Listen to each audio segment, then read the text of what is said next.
صلوات ربي وسلامه عليه وعلى آله وأصحابه السرج. أما بعد، فأعوذ بالله من الشيطان الرجيم. وأنزلنا إليك الكتاب بالحق مصدقا لما بين يديه من الكتاب ومهيمنا عليه فاحكم بينهم بما أنزل الله ولا تتبع أهواءهم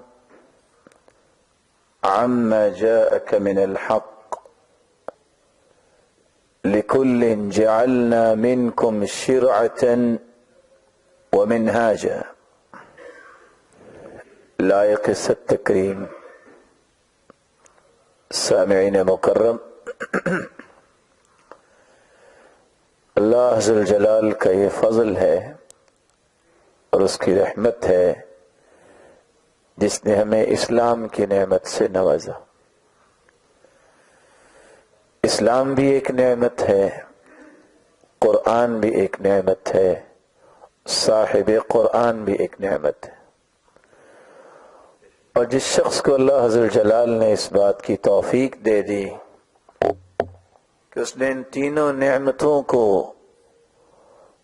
اپنی زندگی کے اندر غنیمت سمجھا، مالک الملک نے اس انسان کو بھی دنیا کے لیے نعمت بنا دیا. آج کی اس مبارک مجلس میں اس بات میں تو دو رائے نہیں کہ میں خطابت کی رعنائی تو آپ کو نہیں دکھا سکوں گا کیونکہ میں خطیب نہیں ہوں. وہ تو آئندہ دنوں میں انشاءاللہ خطباء اور علماء اور فضلاء انشاءاللہ آپ کی اس ذوق کی تسکین کر سکیں گے. لیکن چند جو گزارشات میں رکھنا چاہتا ہوں اس کو رکھنے سے پہلے میں 3 گزارشیں کروں گا. سب سے پہلی گزارش، کس کس کے پاس موبائل ہے ذرا ہاتھ کھڑا کر کے مجھے دکھائیں. موبائل نکال کے، ویسے نہیں. ادب سے میں گزارش کروں گا آپ سب سے اس کو بند کر دیں یا اس کو سائلنٹ موڈ پہ لے جائیں. دوسری گزارش، اگر ان احباب سے بھی التماس کر دی جائے سامنے تشریف لے آئیں تو ذرا آسانی ہو جائے گی.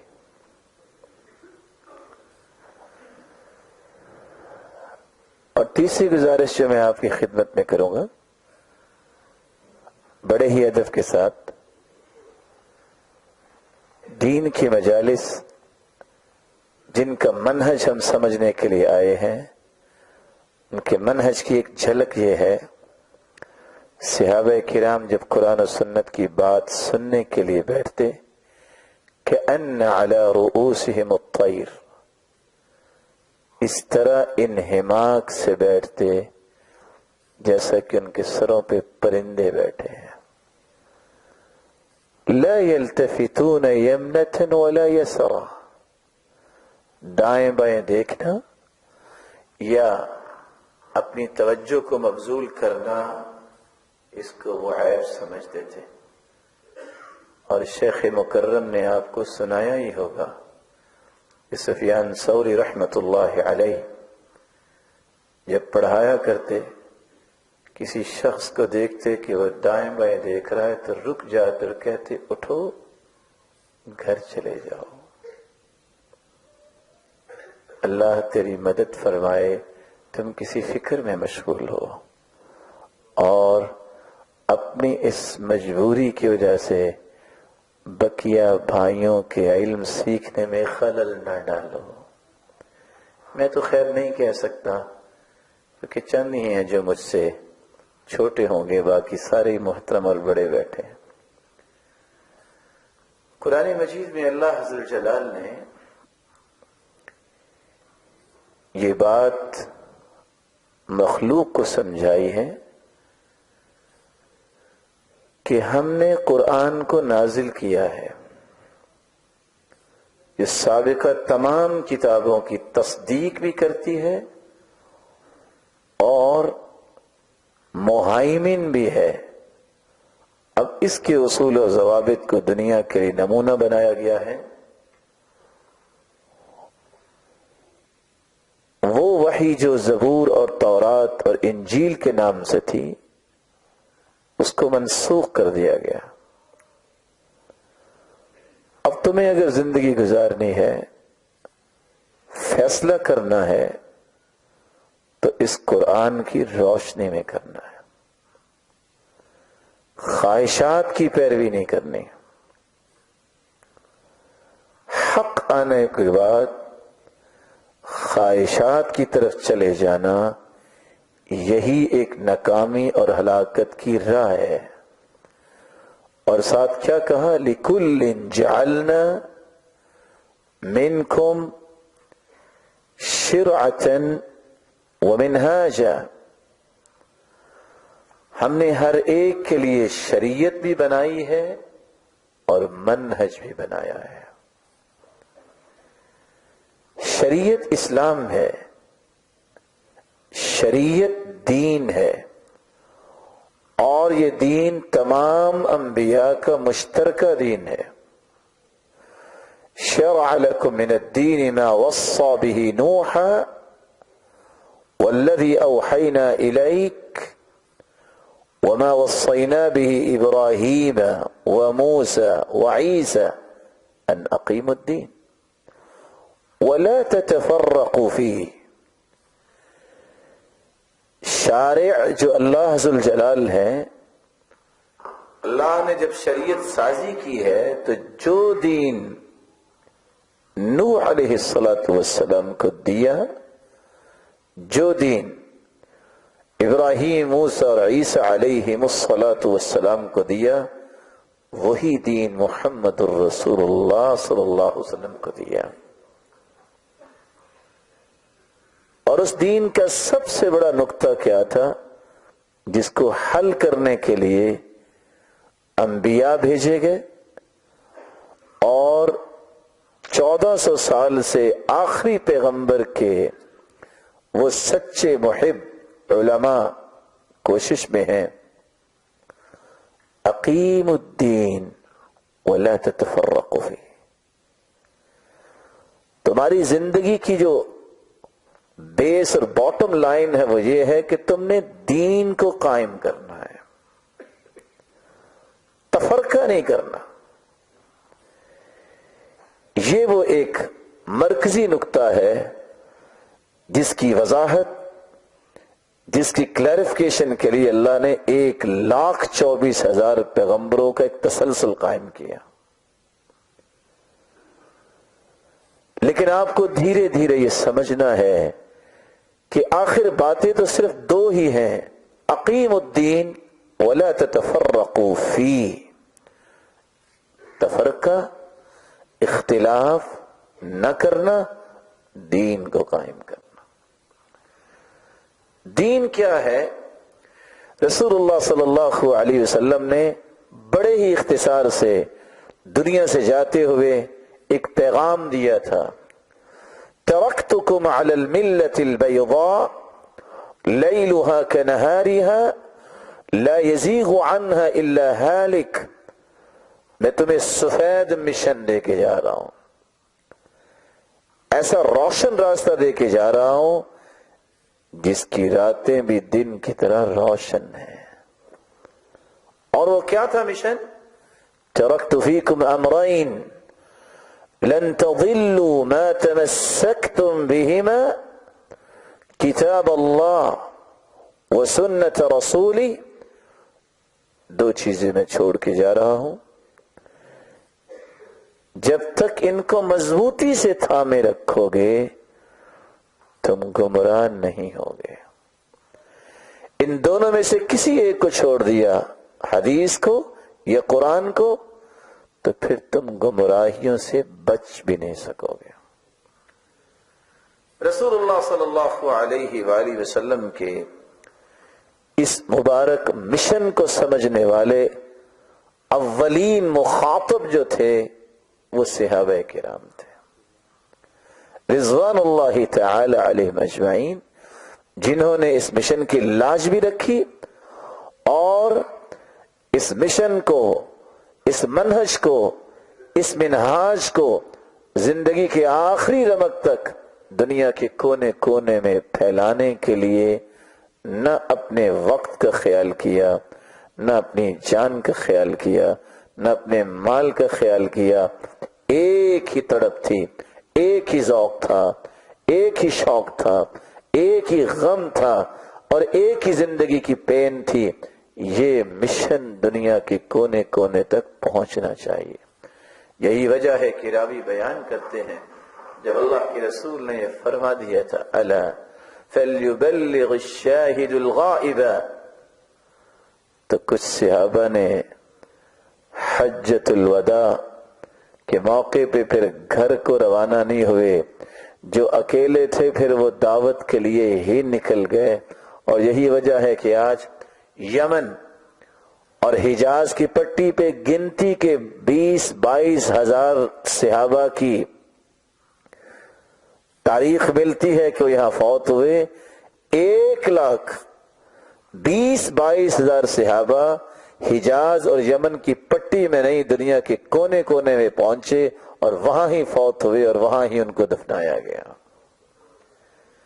تو آج ہمیں سمجھنا ہے شریعت وہ ہے جو انبیاء لے کے آئے، منہاج، کرکلم، نصاب، طریقہ تدریس، اس منہج کو دوسروں تک پہنچانے کا طریقہ اور انداز اور سلیقہ، یہ صحابہ کرام کو اللہ کے رسول نے جو دیا، اس طریقے اور سلیقے کو صحیح منہج کہتے ہیں اور اسی کو ہی منہج سلف بولتے ہیں، جس کے بارے میں 5 باتیں میں آپ کی خدمت میں پیش کروں گا.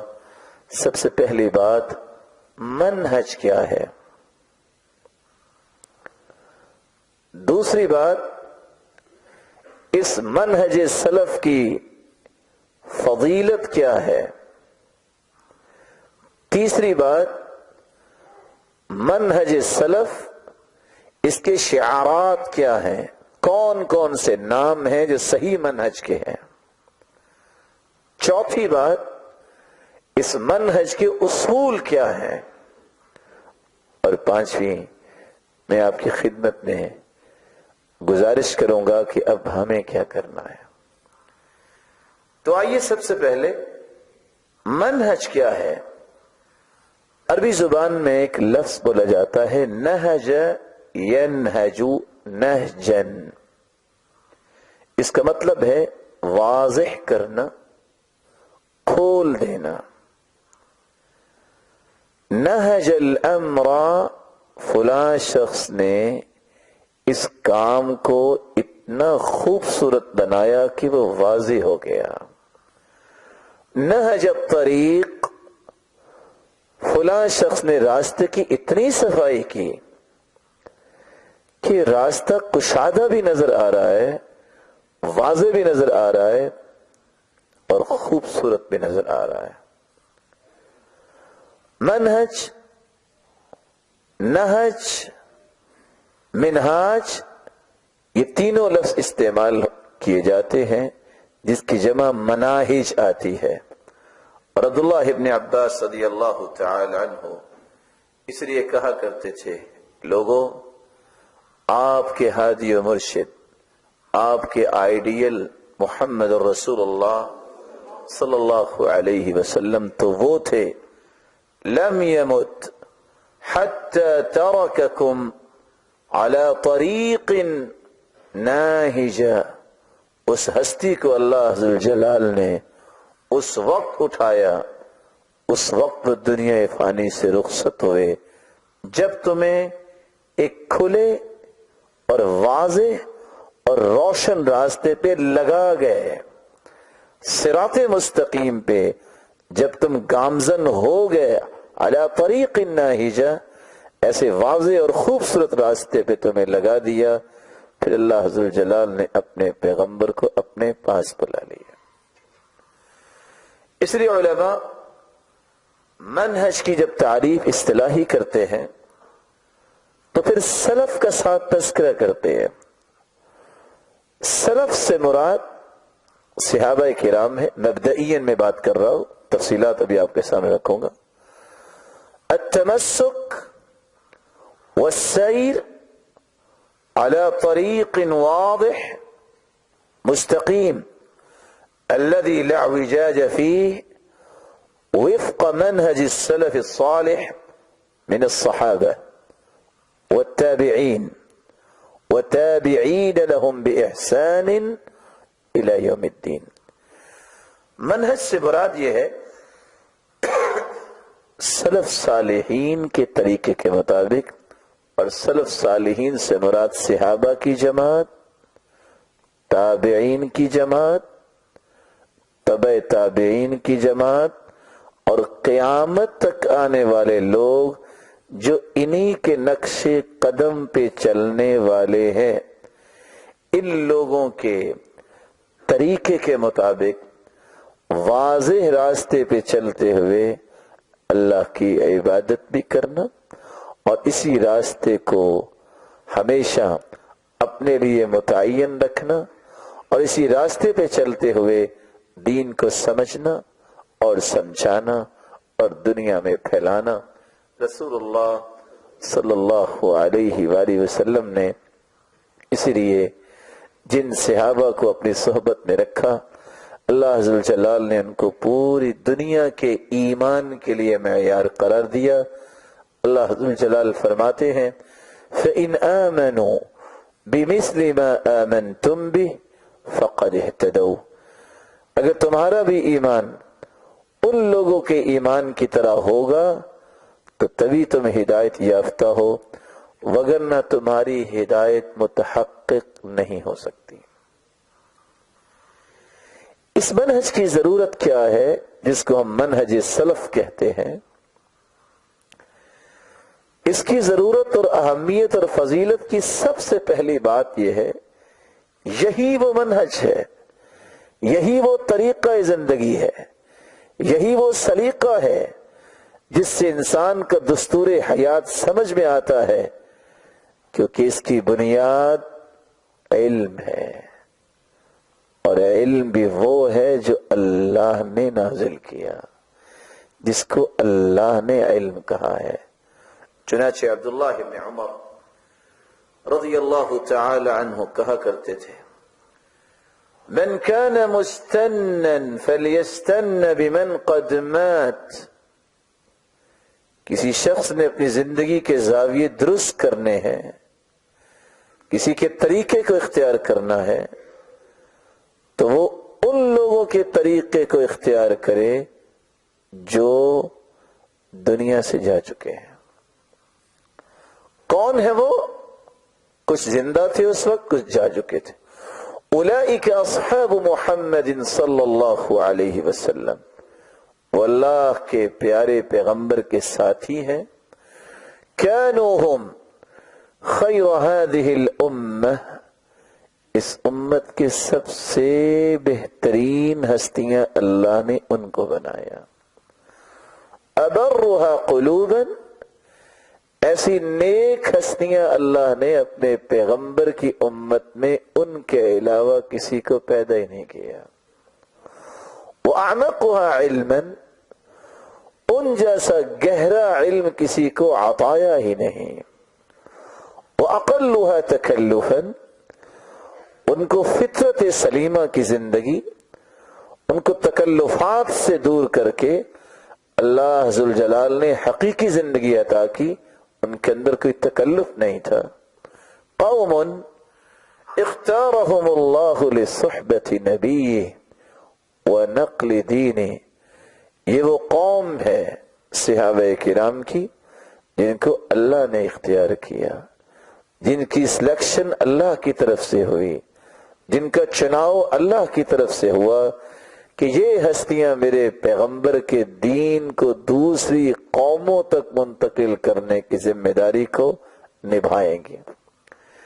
اس لیے جس کی بنیاد علم ہے، جس کی بنیاد وہ لوگ ہیں جن لوگوں نے وحی نازل ہوتے بھی دیکھی، اللہ کے رسول کے معجزات کو بھی دیکھا، اللہ کے رسول صلی اللہ علیہ وسلم کی صحبت کا شرف بھی انہیں ملا، وہ راستہ، وہ منہج سب سے افضل منہج ہے، کیونکہ اس کی بنیاد اور اس کی سرپرستی علم کی ہے، اور رسول اللہ صلی اللہ علیہ وسلم نے اس راستے کے تمام زاویوں کو خود ترتیب دیا ہے۔ اس منہج کی دوسری فضیلت یہ ہے، منہج سلف صحیح ترین منہج ہے۔ اس کے صحیح ہونے کی دلیل کیا ہے؟ ذالک بأن اللہ هو الحق، اللہ ہی حق ہے، وَأَنَّمَا يَدْعُونَ مِن دُونِهِ هُوَ الْبَاطِلِ، اللہ کے علاوہ جن کی تم اتباع کرتے ہو، جن کی تم پوجا کرتے ہو، سب باطل ہیں۔ تو اس آیت نے بتایا حق اللہ ہے۔ ایک بات قریش نے جب اعتراض کیا عبداللہ ابن عمرو بن العاص رضی اللہ تعالی عنہ کے ساتھ کہ آپ کیا ہر وقت لکھتے ہی رہتے ہیں، اللہ کے رسول کبھی غصے میں ہوتے ہیں، کبھی راضی ہوتے ہیں، آپ ہر بات ہی لکھ لیتے ہیں؟ تو یہی بات انہوں نے اٹھائی اور اللہ کے رسول صلی اللہ علیہ وسلم کے سامنے پیش کر دی۔ اللہ کے رسول میں لکھا کرو کہ نہ لکھا کرو؟ آپ نے فرمایا اکتب، لکھو۔ فوالذی نفسی بیدی، اس ذات کی قسم جس کے ہاتھ میں میری جان ہے، ما خرج منہ الا الحق واشار الى فمہ، لکھو جو میں بولتا ہوں، اس ذات کی قسم جس کے ہاتھ میں میری جان ہے، اس زبان سے حق ہی نکلتا ہے۔ اور آپ نے پھر اشارہ فرمایا اپنے منہ مبارک کی طرف۔ تو حق صرف قرآن ہے، حق اللہ کے رسول کا فرمان اور عمل ہے، وہ منہج جس کی سرپرستی قرآن کرتا ہو، حدیث کرتی ہو، یہی منہج حق ہو سکتا ہے، یہی منہج صحیح ترین ہو سکتا ہے۔ اس لیے امام شافعی رحمت اللہ علیہ کہا کرتے تھے علیکم باصحاب الحدیث، اصحاب الحدیث، حدیث والوں کا ساتھ اختیار کرو، فإنہم اکثر الناس صوابا، کائنات کے اندر روئے زمین پر ان سے بڑھ کے کسی کا منہج صحیح نہیں ہے۔ اس منہج کی تیسری فضیلت، یہ منہج حقیقی طور پہ اتباع کا منہج ہے، یہی منہج اطاعت کا منہج ہے، اور اللہ ذل جلال نے قرآن مجید میں یہ اتباع کی بات کی ہے، یہ اطاعت کی ہے۔ اور یہاں رک کے ایک بات کا میں اضافہ کر دوں، آج اگر 10 لوگ کہتے ہیں اطاعت کرو، اطاعت کرو، اتباع کرو، تو 90 لوگ یہ بھی کہتے ہیں تقلید کرو، تقلید کرو۔ اگر اتنا ہی بڑا یہ مسئلہ تھا، وَمَا كَانَ رَبُّكَ نَسِيًّا، تمہارا رب بھولتا نہیں ہے، کوئی ایک آیت اترتی، لمبی چوڑی بھی نہیں، کم از کم ایک آیت تو اترنی چاہیے تھی، یا ایھا الذین آمنوا قلدوا ما قدم الیکم، جو تمہاری طرف پیش کیا جائے اس کی تقلید کرو۔ ایک آیت بھی نازل نہیں۔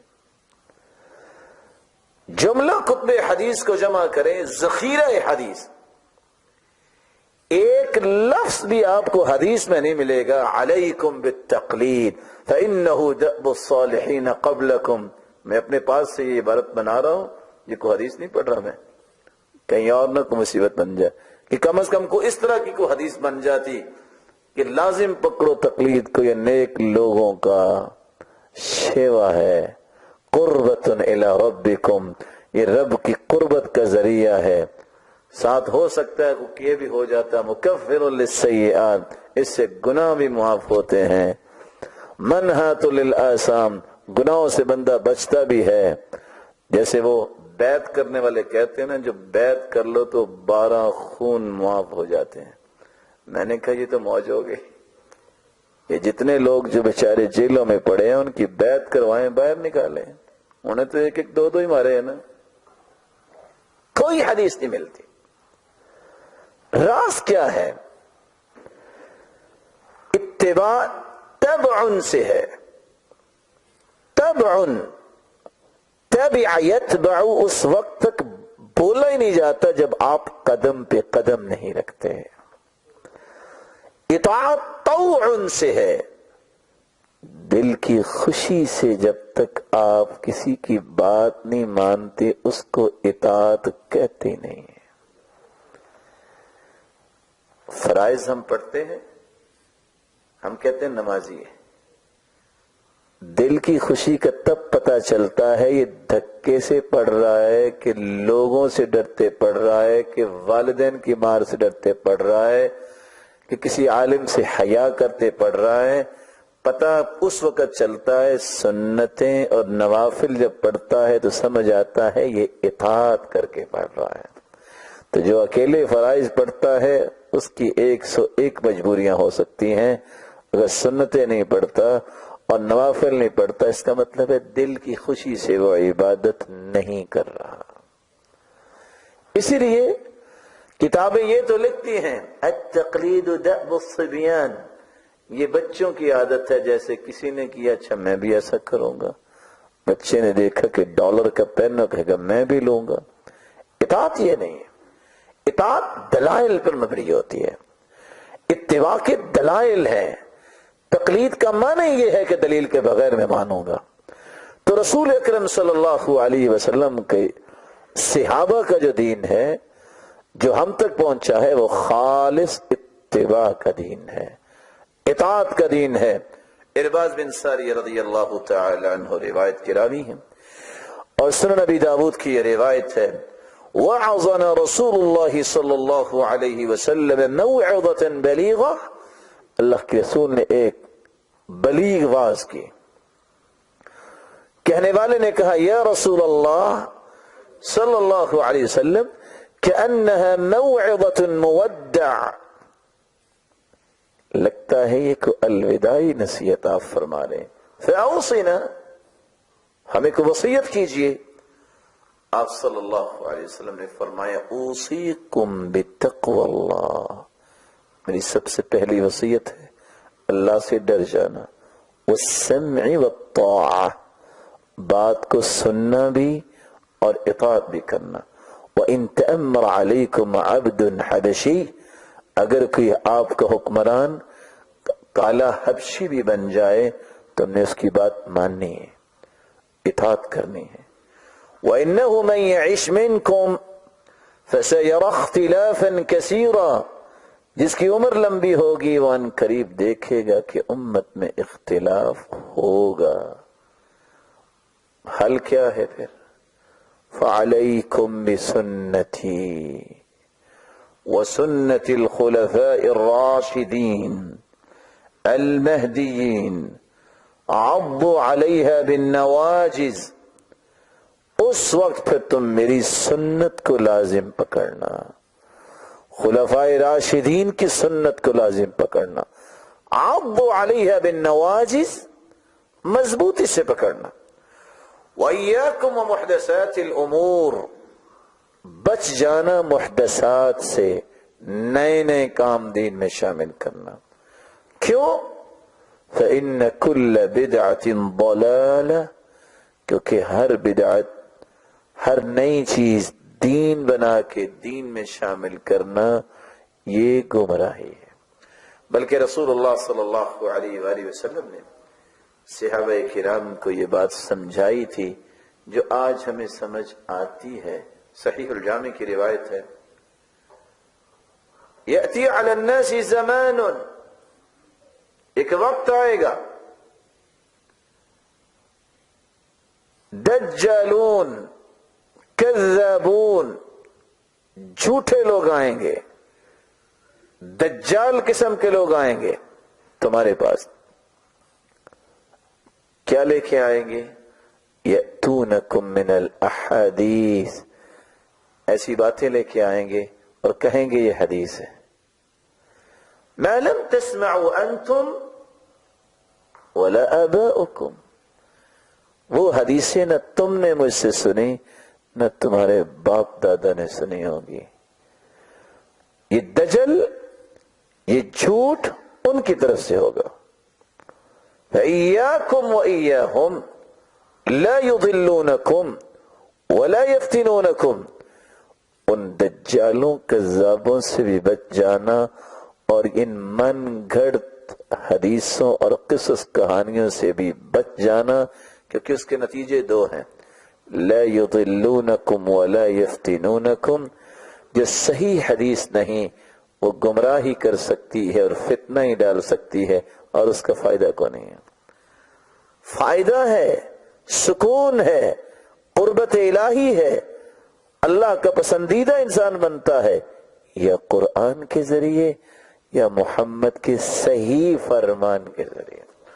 امام ابن تیمیہ رحمۃ اللہ علیہ اس لیے کہا کرتے تھے من المستقر فی اذہان المسلمین، یہ بات طے شدہ ہے مسلمانوں کے ذہنوں میں، ان ورثۃ الرسل وخلفاء الانبیاء هم الذين قاموا بالدين علما وعملا ودعوة الى الله والرسول فهؤلاء اتباع الرسل حقا. یہ ایک حقیقت ہے، انبیاء کے سچے وارث اور خلفاء راشدین کے سچے محب وہی ہیں جن کا علم بھی اللہ کے رسول کا علم، جن کا عمل بھی صحابہ کے عمل جیسا، جن کی دعوت کا مشن اور منہج اور طریقہ بھی صحابہ کرام جیسا. یہی سچے رسولوں کے متبع ہیں اور یہی سچے جو ہے ان سے محبت کرنے والے ہیں. اس لیے ان کے مشن کو اختیار کیا جائے. اس لیے ہم بات یہ کر رہے تھے، یہ مشن، یہ منہج سلف، یہ اتباع کا منہج ہے، اس میں اطاعت اور اتباع کے سوا تیسری کوئی بات نہیں ہے. چوتھی بات، منہج سلف تو اللہ کا پسندیدہ منہج ہے، اللہ کا پسندیدہ منہج. عبداللہ ابن مسعود رضی اللہ تعالی عنہ بیان کرتے ہیں ان اللہ نظر فی قلوب العباد، اللہ ذوالجلال نے کائنات کو پیدا کیا تو پوری کائنات کے دلوں کو جھانکا، دیکھا. فوجد قلب محمد خیر قلوب العباد، پوری کائنات میں سب سے خوبصورت دل اگر پایا تو محمد مصطفیٰ کا صلی اللہ علیہ وسلم. فاصطفاہ لنفسہ وابتعثہ برسالتہ، اللہ نے اس ہستی کو چنا اور پوری کائنات کا سرتاج بنا کے نبوت کا تاج ان کے سر پہ سجا دیا. ثم نظر في قلوب العباد بعد قلب محمد صلی اللہ علیہ وسلم، اللہ نے پھر دلوں کو جھانکا، اپنے پیغمبر کے دل کو پسند کر لینے کے بعد پھر جھانکا. فوجد قلوب اصحابہ خیر قلوب العباد، پوری کائنات میں سب سے پیارے دل پائے تو صحابہ کے دل پائے. فجعلهم وزراء لنبی، اللہ ذوالجلال نے پھر انہی ہستیوں کو اپنے محبوب کے وزیر بنا دیا. اختارهم اللہ لصحبت نبیہ ونقل دینہ، اللہ نے ان کا چناؤ کیا، میرے نبی کے ساتھ یہی اختیار کر سکتے ہیں، یہی دین کو آگے منتقل کریں گے. فتشبہوا باخلاقہم وطرائقہم، اس لیے اگر کسی نے مشابہت اختیار کرنی ہے تو ان صحابہ کی مشابہت اختیار کرو، ان کے طریقوں کو اپنی زندگی میں پیدا کرو. اور اس کا سبب کیا ہے؟ کیوں ایسا کرو؟ واللہ رب الکعبہ ہم علی الصراط المستقیم، رب کعبہ کی قسم ہے کائنات میں سب سے پہلے صراط مستقیم پر چلنے والے صحابہ کرام تھے. خود اللہ کے رسول صلی اللہ علیہ وسلم نے اس کی وضاحت اپنی زبان سے دی. فرمایا خیر الناس قرنی ثم الذین یلونہم ثم الذین یلونہم، بہترین زمانہ وہ ہے جس میں میں ہوں، پھر اس کے بعد وہ بہترین زمانہ ہوگا جو صحابہ کا ہوگا، پھر اس کے بعد جو ان کے بعد آئیں گے تابعین کا زمانہ ہوگا. 3 زمانوں کا تزکیہ، 3 زمانوں کی صفائی، اور اس کے بارے میں اللہ کے رسول کی وضاحت یہ بتاتی ہے کہ اصل منہج، اصل طریقہ، اصل زندگی گزارنے کا ڈھنگ اور سلیقہ انہی لوگوں کا ہی صحیح ہے اور اللہ کا پسندیدہ ہے جو اللہ کے پیغمبر کی زبان سے اللہ نے بیان کروا دیا. اور دوسری روایت کے الفاظ ہیں خیر الناس القرن الذي انا فيه ثم الثاني ثم الثالث، بہترین زمانہ وہ ہے جس میں میں ہوں، پھر صحابہ، پھر تابعین کا. اور تیسری روایت کے الفاظ ہیں ثم يجيء قوم لا خير فيهم، تابعین کے بعد ایسے لوگ بھی آئیں گے جن میں پھر خیر نہیں ہوگی. ایسے لوگ بھی پیدا ہونا شروع ہو جائیں گے. اور یہ صحیح الجامع کی روایت.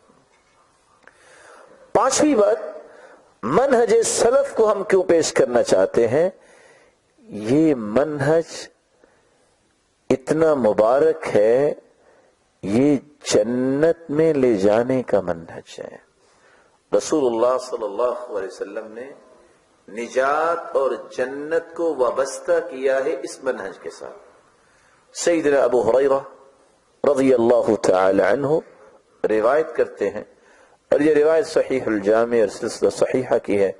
رسول اللہ صلی اللہ علیہ وسلم نے فرمایا ان بنی اسرائیل افترقت على 71 فرقہ، بنی اسرائیل 71 فرقوں میں تقسیم ہو گئے. وَإِنَّ أُمَّتِي سَتَفْتَرِقُ عَلَى 72 فرقہ، اور میری امت 72 فرقوں میں تقسیم ہوگی. اور دوسری روایت کے الفاظ یہ ہیں افترقت اليہود على 71 فرقہ، یہودیوں کے 71 فرقے، 70 فی النار، 70 فرقے جہنم میں گئے اور ایک جنت میں جائے گا جنہوں نے موسیٰ علیہ السلام کی بات کو مانا اور تورات کو مانا. وافترقت النصارى على 72 فرقة 71 في النار، پھر عیسائی آئے، ان کے 72 فرقے ہوئے، 71 جہنم میں جائیں گے اور ایک جنت میں جائے گا جنہوں نے عیسیٰ علیہ السلام کو اللہ کا پیغمبر مانا اور انجیل کو مانا. اور ساتھ ہی اللہ کے رسول صلی اللہ علیہ وسلم نے فرمایا میری امت کے 73 فرقے ہوں گے، کلھا فی النار الا واحدہ، 72 جہنم میں جائیں گے، ایک جنت میں آئے گا. صحابہ نے سوال کر دیا چلو یہودی عیسائی تو گزر چکے، امت تو قیامت تک چل رہی، من ہم، اللہ کے رسول وہ کون ہو؟ آپ نے نام نہیں بتایا، کام بتا دیا. آپ نے فرمایا ہم الجماعہ، وہ جماعت ہوگی. جماعت تو بہت ہے اس وقت. جامع ترمذی کی روایت اس کی مزید وضاحت کرتی ہے. وہ جماعت کا مشن اور منہج کیا ہوگا؟ ما انا علیہ واصحابی. ان لفظوں کو دہرائیے، یاد رہے. ما انا علیہ واصحابی. اس جماعت کا منہج یہ ہوگا آج جس دین پہ میں ہوں اور میرے صحابہ ہیں یہ منہج ان کا ہوگا. یہ 2641 نمبر روایت جامع ترمذی کی زندگی میں ایک مرتبہ ضرور پڑھیے گا، اور اس حدیث کو پڑھنے کے بعد آپ کے سامنے صحیح منہج کا خد و خال واضح ہوں گے کہ اللہ کے رسول نے جب کہہ دیا ہے کہ ایک جنت میں جائے گا 72 فرقے جہنم میں جائیں گے، جانے والوں کا نام نہیں بتایا، کام بتا دیا ہے، وہ جماعت ہی ہوگی. لیکن جماعت کا مشن کیا ہے؟ ما انا علیہ واصحابی. جس دین پہ آج میں ہوں اور میرے صحابہ ہیں، اس دین کو ہی انہوں نے اپنا شعار اور مشن اور منہج بنایا ہوگا. اللہ حضر جلال سے دعا ہے ہمیں ایسے لوگوں کی صحبت بھی نصیب فرمائے اور ایسے لوگ ہمیں بھی بنا دے جن کا مشن یہ ہو ما انا علیہ واصحابی، کہ جس پہ اللہ کے رسول نے اپنی زندگی گزاری اور جو صحابہ کرام کو سکھا دیا. منہج کی تعریف اور منہج کے فضیلت کے 5 حصے آپ نے سنے. ہم تیسرے نقطے کی طرف منتقل ہونا چاہتے ہیں. صحیح منہج جو 1400 سال پہلے شروع ہوا اس امت کے لیے، اس کے مختلف اوقات میں مختلف زمانوں میں محدثین، اخیار، مصلحین، مفسرین، فقہاء، اربوں لوگ گزر گئے. کون سے ایسے شعارات ہیں، کون سے ایسے نام ہیں، کون سے ایسے جھنڈے ہیں جن کو کہا گیا یہ وہ لوگ ہیں جو اللہ کے رسول اور اس کے صحابہ کے مشن کو زندہ کرنے والے ہیں. اس کے بارے میں میں آپ کو 6 نام دینا چاہوں گا جن کے دلائل کتابوں سے، احادیث سے ملتے ہیں. سب سے پہلا شعار السلف الصالح. کیا کہتے ہیں؟ السلف الصالح. سلف صالح جب بھی کہا جاتا ہے سلف صالحین کا یہ طریقہ تھا، اس سے مراد کیا ہے؟ یہ سلف صالح کا لفظ کیوں اختیار کیا گیا؟ قرآن مجید میں اللہ عز و جلال فرماتے ہیں فَجَعَلْنَاهُمْ سَلَفًا وَمَثَلًا لِلْآخِرِينَ. ہم نے بعد میں آنے والوں کے لیے انہیں پیش رو بنایا اور مثالی بنایا. کون سی ہستیاں ہیں جو قیامت تک آنے والے لوگوں کے لیے پیش رو اور مثالی ہیں؟ صحابہ. اولئک هم الراشدون، اولئک هم الفائزون، اولئک هم المفلحون، کنتم خیر امت اخرجت للناس، اولئک حزب اللہ، رضی اللہ عنہم ورضوا عنہ. یہ سارے کے سارے القاب اگر اللہ نے اتارے ہیں تو کن کے لیے؟ صحابہ کرام کے لیے. اور اتنی بڑی ڈگری اللہ نے دے دی ہے کہ کوئی اچھلتا ہے یا مچلتا ہے تو مچلتا رہے.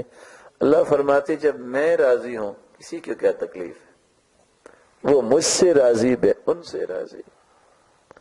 اس لیے پیش رو جو ہے، مثالی لوگ جو ہیں، وہ اللہ عز و جلال نے صحابہ کرام کو بنایا ہے.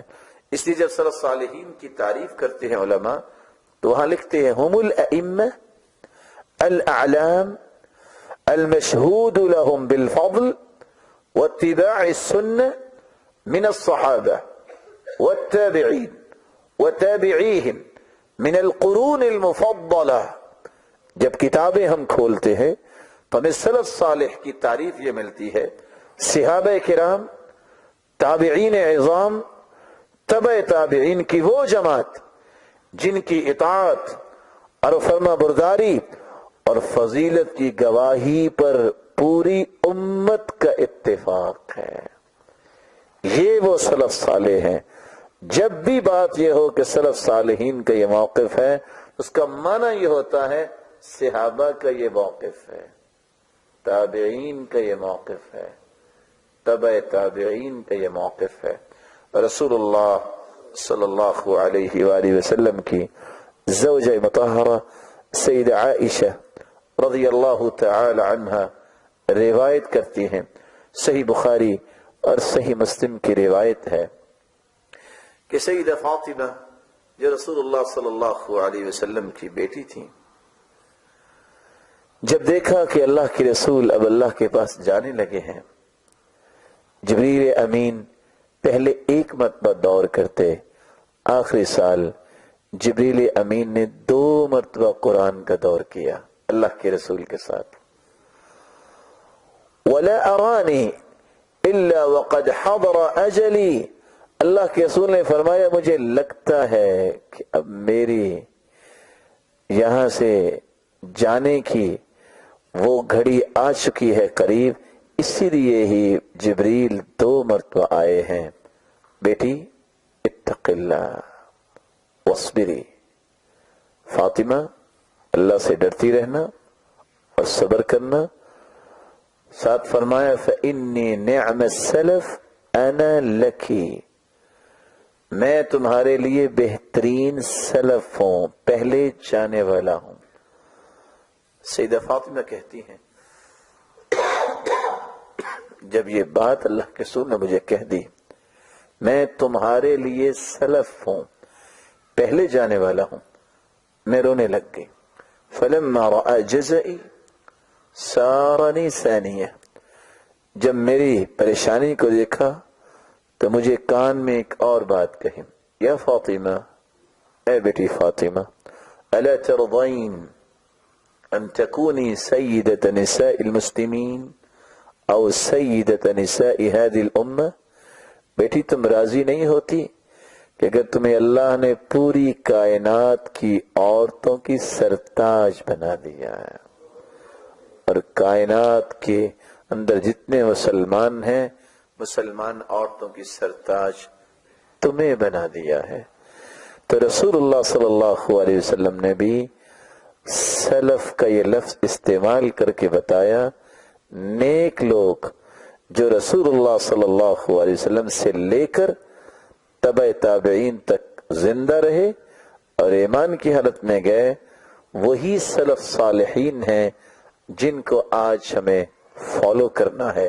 اور اسی بات کو بیان کرتے ہیں علماء کرام کہ یہ وہ لوگ ہیں جنہوں نے اللہ کے رسول صلی اللہ علیہ وسلم سے سیکھا، یہ وہ لوگ ہیں جنہوں نے پھر اپنے بعد والے تابعین کو سکھایا، اور یہ وہ لوگ ہیں جنہوں نے قرون مفضلہ فضیلت والے زمانوں کے اندر زندگی گزاری، اس میں تبع تابعین بھی شامل ہیں۔ یہی وجہ ہے امام ابن کثیر رحمت اللہ علیہ اپنی تفسیر کے اندر لکھتے ہیں ثم استوى علی العرش، پھر اللہ ذوالجلال عرش پر مستوی ہوئے۔ فَلِلنَّاسِ فِي هَذَا مَقَالَاتٌ كَثِيرَةٌ جِدًّا، اس آیت کے اندر مختلف لوگوں کے مختلف نظریات ہیں۔ لَيْسَ هَذَا مَوْضِعُ بَسْطِهَا، یہاں ان کا ذکر کرنا ضروری نہیں۔ وَإِنَّمَا يَسْلُكُ فِي هَذَا الْمَقَامِ مَذْهَبُ السَّلَفِ الصَّالِحِ، یہاں ہمیں سمجھنا ہے آیت کو تو سلف صالحین کا مذہب سمجھنا ہے۔ وہ کون ہے سلف صالحین؟ مالک، اوزاعی، ثوری، امام لیث ابن سعد، امام شافعی، امام احمد بن حنبل، اسحاق ابن راہویہ، پھر تابعین کی جماعت، پھر صحابہ کرام کی جماعت، انہوں نے اس آیت کو کیسے سمجھا؟ تو امام ابن کثیر رحمت اللہ علیہ بھی اس بات کی طرف اشارہ کر رہے ہیں کہ سلف صالحین وہ جماعت ہے صحابہ سے لے کر قیامت تک آنے والے وہ لوگ جو صحابہ کے مشن کو زندہ کرنے والے ہیں۔ تو سب سے پہلا جو نام ہے صحیح منہج کا وہ سلف صالحین ہے۔ امام بخاری رحمت اللہ علیہ نے صحیح بخاری میں ایک باب باندھا ہے، باب ما كان السلف يدخرون في بيوتهم وأسفارهم من الطعام واللحم. اس بات کا باب کہ سلف صالحین اپنے گھروں میں اور اپنے سفروں میں کس چیز کا ذخیرہ کرتے، کھانا کتنا ذخیرہ کرتے، گوشت کتنی دیر تک ذخیرہ کرتے. جب اس حدیث اور اس باب کے بعد ابن حجر اسقلانی رحمت اللہ علیہ نے شرح کی ہے تو یہاں سلف سے مراد انہوں نے کیا لی ہے؟ السلف ای من الصحابہ ومن بعدہم. سلف سے مراد صحابہ کرام ہیں اور ان کے بعد میں آنے والے جو صحابہ کو ہی فالو کرنے والے ہیں. عبداللہ ابن المبارک رحمہ اللہ رحمت واسعہ کہا کرتے تھے دعو حدیث عمرو بن ثابت، عمر بن ثابت کی حدیث کو چھوڑ دو، نہ لیا کرو. فإنه كان يسب السلف، کیونکہ یہ سلف کو گالی دیا کرتا تھا. جو صحابہ کو گالی دیتا ہے اس کی حدیث کو قبول نہ کرو. اور اس لیے امام مسلم رحمت اللہ علیہ نے صحیح مسلم کے مقدمہ میں یہ بات نقل کی ہے، اور ابن حزم رحمت اللہ علیہ نے بھی اس بات کی صراحت کی ہے، اور عکرمہ رحمہ اللہ تعالی نے تو بات جب ان سے سوال کیا گیا تو واضح کر دی. وہ کہتے ہیں سألت اسماء بنت ابی بکر، میں نے اسماء بنت ابی بکر رضی اللہ تعالی عنہ سے سوال کیا هل كان احد من السلف يغشى عليه من الخوف، کیا سلف یعنی صحابہ میں سے بھی کوئی ایسے لوگ تھے جو اللہ کے خوف سے وجد میں آ جاتے ہوں یا شوق میں وجد میں آ جاتے ہوں اور خوف کی وجہ سے ان پہ غشی طاری ہو جاتی ہو؟ قالت لا ولكنهم كانوا يبكون. صحابہ اس طرح کی افراط و تفریط سے محفوظ تھے، رویا تو کرتے تھے لیکن ان پہ غشی طاری نہیں ہوا کرتی تھی. تو وہاں بھی سلف جو خود استعمال کیا ہے راوی نے اس سے مراد صحابہ کرام ہے. تو آپ کو سب سے پہلے جس نام کے ساتھ مانوسیت ہونی چاہیے وہ کون سا نام ہے؟ السلف الصالح. یہ صحیح منہج کا شعار حدیث کی کتاب سے لے کر مختلف علماء کی کتابوں میں استعمال ہوا ہے. دوسرا لفظ جو صحیح منہج کا ہے اہل الحدیث، حدیث والے. صحیح بخاری کی 71 نمبر روایت ہے، معاویہ رضی اللہ تعالی عنہ سے مروی ہے سمعت النبی صلی اللہ علیہ وسلم، میں نے رسول اللہ صلی اللہ علیہ وسلم سے سنا من یرد اللہ به خیرا یفقہہ فی الدین. اللہ کے رسول صلی اللہ علیہ وسلم نے فرمایا اللہ عز و جلال کسی کو اگر پسند کر لیتے ہیں تو اسے دین کی سمجھ عطا کر دیتے ہیں.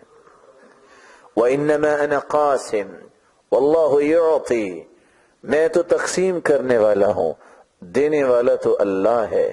وَلَن تَزَالَ هَذِهِ الْأُمَّةِ قَائِمَةً عَلَى أَمْرِ اللَّهِ لَا يَضُرُّهُمْ مَنْ خَالَفَهُمْ حَتَّى يَأْتِيَ أَمْرُ اللَّهِ.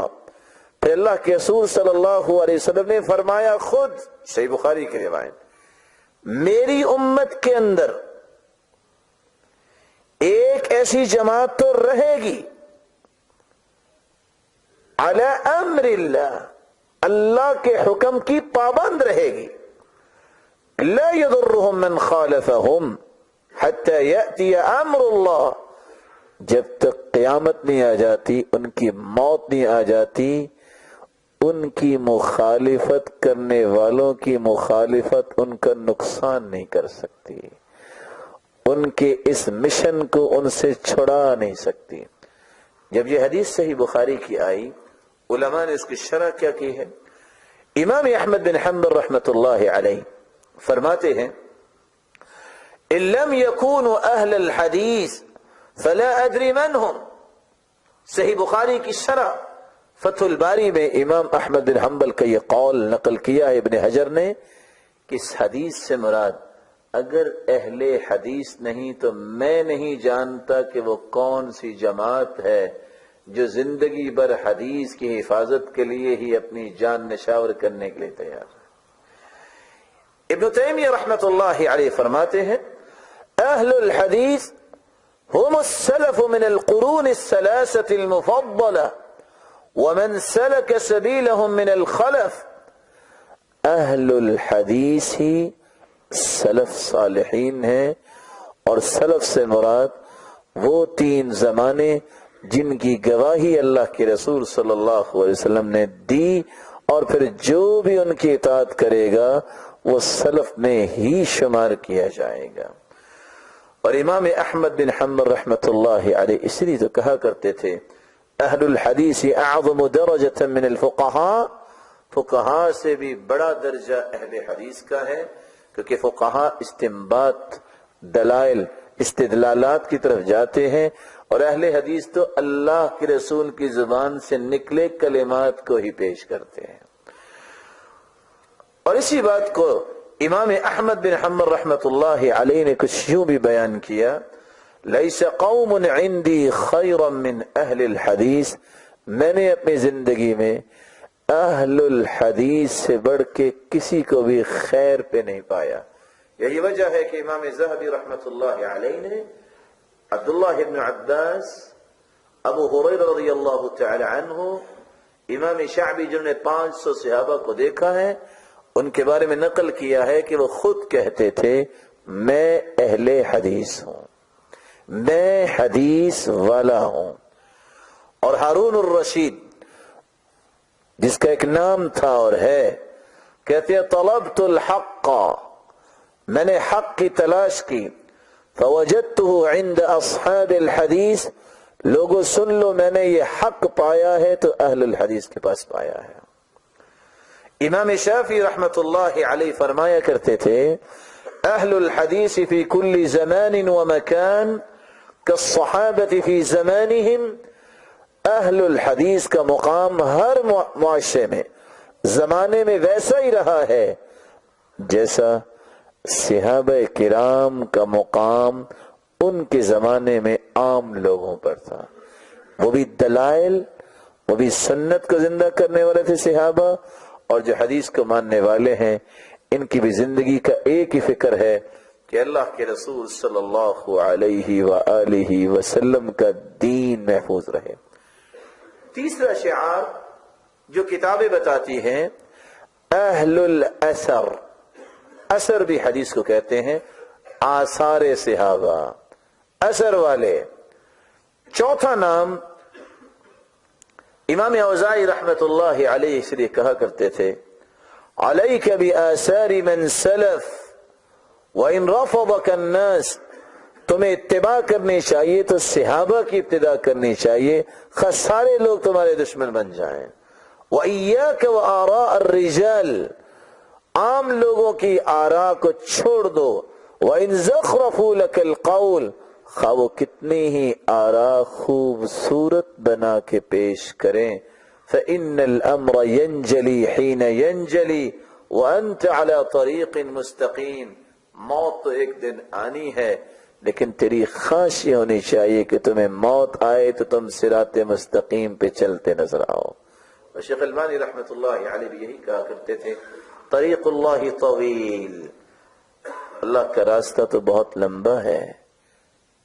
وَنَحْنُ نَمْضِي كَالسُّلْحُفَاةِ، ہم کچھوے کی طرح چل رہے ہیں۔ وَلَيْسَ الْغَایَةُ أَن نَقْطَعَ هَذَا الطَّرِيقَ، ہمارا ٹارگٹ یہ نہیں ہے کہ یہ سارا راستہ ہم نے ہی کراس کرنا ہے، کیونکہ ہماری اتنی زندگیاں نہیں ہیں۔ وَلَكِنَّ الْغَایَةَ أَن نَمُوتَ عَلَى هَذَا الطَّرِيقِ، ہمارا ہدف زندگی کا یہ ہے کہ ہم اس صحیح راستے پہ چلتے چلتے ہی اللہ کو جان دے دیں۔ اور ساتھ وہ کہتے تھے کیوں؟ کیونکہ جب یہ اعلان ہوا کہ اللہ کے رسول شہید ہو گئے ہیں، حالانکہ اس وقت یہ شیطان کی طرف سے ہی ایک بات پھیلائی گئی تھی، تو کچھ صحابہ جنگ چھوڑ کے بیٹھ گئے۔ دوسرے صحابی پوچھتے ہیں کیوں بیٹھے ہو؟ کہتے ہیں اللہ کے رسول تو دنیا سے چلے گئے۔ فرمایا اٹھو، موتوا علی ما مات رسول اللہ صلی اللہ علیہ وسلم، جس دین کے لیے اللہ کے رسول نے جان دے دی ہے اس دین کے تم بھی جان دے دو. کیوں بیٹھے ہو؟ منہج یہ ہے کہ موت تو مجھے آئے لیکن اس راستے پہ آئے جو راستہ اللہ کے رسول چھوڑ کے گئے ہیں. چوتھا نام ہے الطائفۃ المنصورہ، مدد کیا گیا گروہ. یہ طائفہ منصورہ کیا ہے؟ صحیح الجامع کی روایت ہے، رسول اللہ صلی اللہ علیہ وسلم نے فرمایا لا تزال طائفة من امتی منصورین لا يضرهم خذلان من خالفهم من خذلهم حتى تقوم الساعة. میری امت میں ایک ایسا گروہ ہوگا اس کی مدد اللہ کریں گے، ساری دنیا بھی ان کی مخالفت کرے گی تو ان کی مخالفت دنیا کی ان پہ اثر انداز نہیں ہوگی. قیامت تو آ جائے گی لیکن ان کا دین سیدھا ہی رہے گا، ان کا دین سیدھا ہی رہے گا. یہاں رسول اکرم صلی اللہ علیہ وسلم کے ایک فرمان نہیں، دسیوں فرامین اسی طرح کے صحیح مسلم، جامع ترمذی، ابن حبان اور دیگر کتابوں میں موجود ہیں. اس طائفہ منصورہ سے مراد کیا ہے؟ امام احمد بن حنبل رحمۃ اللہ علیہ فرماتے ہیں ان لم يكونوا اہل الحدیث فلا ادری من هم. اگر اس طائفہ منصورہ سے مراد اہل الحدیث نہیں تو میں نہیں پھر جانتا کہ وہ کون ہے. عبداللہ ابن المبارک لکھتے ہیں ہم عندی اصحاب الحدیث، اس حدیث کی روشنی میں میرے نزدیک وہ لوگ ہیں جنہوں نے حدیث کو اپنا مشن بنایا. اور امام بخاری خود نقل کرتے ہیں یعنی اصحاب الحدیث، یہ طائفہ منصورہ اصحاب الحدیث ہے. پانچواں لفظ جو آپ کے سامنے لکھا ہوا ہے اہل السنت والجماعہ، پانچواں شعار جو صحیح منہج کا ہے وہ ہے اہل السنت والجماعہ. عبداللہ ابن مسعود رضی اللہ تعالی عنہ فرمایا کرتے تھے الجماعت ما وافق الحق، جماعت اس کو کہتے ہیں جو حق کے موافق ہو، جو قرآن کے موافق ہو، حدیث کے موافق ہو. ولو كنت وحدك، تم اکیلے ہو پھر بھی جماعت ہو. کب؟ جب تم قرآن کی موافقت کرو، جب تم حدیث کی موافقت کرو. ان ابراہیم کان امہ، ابراہیم علیہ السلام ایک امت تھے، انجمن تھے. کتنے تھے ابراہیم؟ ایک. کیوں امت اللہ نے کہہ دیا؟ کیونکہ وہ فطرت اور اللہ ذوالجلال کے حکموں کے موافق تھے. اکیلے بھی تم ہو، قرآن تمہارے ساتھ ہے، حدیث کی موافقت تمہارے مشن کے ساتھ ہے، تم اکیلے ہی جماعت ہو. نعیم ابن حماد بیان کیا کرتے تھے اذا فسدت الجماعة فعليك بما كانت عليه الجماعة، اگر تمہارے معاشرے میں کوئی جماعت بگڑ جائے تو تمہیں لوٹ کے اس جماعت کے مشن کو دوبارہ پڑھنا چاہیے جس کو صحابہ کہتے ہیں. وہ کیا کرتے تھے میں وہ کروں گا. امام ابن تیمیہ رحمۃ اللہ علیہ اس لیے فرمایا کرتے تھے اہل السنہ، سنت والوں سے مراد یہ ہے ہم اہل الجماعہ، وہ جماعت والے بھی ہیں. فإن السنة مقرونة بالجماعة، جہاں سنت آئے گی وہاں جماعت آئے گی. بلا کیوں؟ حدیث ہی تو کہتی ہے اتفاق اتحاد سے رہو. حدیث والے ہی کہیں گے اختلاف نہ کرو. جہاں بدعت آئے گی وہاں اختلاف آئے گا، جہاں سنت آئے گی وہاں اختلاف سے دوری ہوگی، وہاں جماعت، اتحاد، محبت، احترام آئے گا. کیونکہ حدیث کا تو مشن ہی ایک ہے، امت کو جوڑنا اصولوں کی بنیاد پر. آخری شعار جو ہے جو صحیح منہج کا وہ ہے الفرقۃ الناجیہ، فرقہ ناجیہ، نجات پانے والا فرقہ. حدیث آپ سن چکے ہیں 73 فرقوں میں 72 جہنم میں جائیں گے، ایک جنت میں جائے گا. شیخ الاسلام ابن تیمیہ رحمہ اللہ تعالی فرمایا کرتے تھے فهذا اعتقاد الفرقة الناجية المنصورة إلى قيام الساعة اہل السنت والجماعة، وہ لوگ جو اپنے آپ کو اہل السنت والجماعة کہتے ہیں، یہی لوگ الفرقہ الناجیہ ہیں، وہ عقائد جو قرآن نے بیان کیے ہیں، وہ عقائد جو حدیث نے بیان کیے ہیں، یہی اس فرقے کے عقائد ہیں جن کو الفرقہ الناجیہ کہتے ہیں، جن کو طائفہ منصورہ کہتے ہیں، جن کو اہل سنتی والجماعہ کہتے ہیں۔ تو 6 شعار جو ہیں وہ 1400 سال کی تاریخ نے ضبط کیے ہیں۔ اگر کسی نے صحیح منہج اختیار کرنا ہے تو ان 6 ناموں کو دیکھے کہاں کہاں استعمال ہوئے ہیں۔ کیوں؟ یہی وہ نام تھے جو خالص کتاب و سنت کی ترویج کے لیے، خالص کتاب و سنت کو دنیا میں عام کرنے کے لیے استعمال کیے گئے۔ اللہ کے رسول صلی اللہ علیہ وسلم نے کسی میدان کے اندر سفید جھنڈا لہرایا ہے اور کسی میدان کے اندر کالا جھنڈا لہرایا ہے۔ جھنڈے رنگ بدلتے رہے لیکن جھنڈا توحید کا ہی تھا۔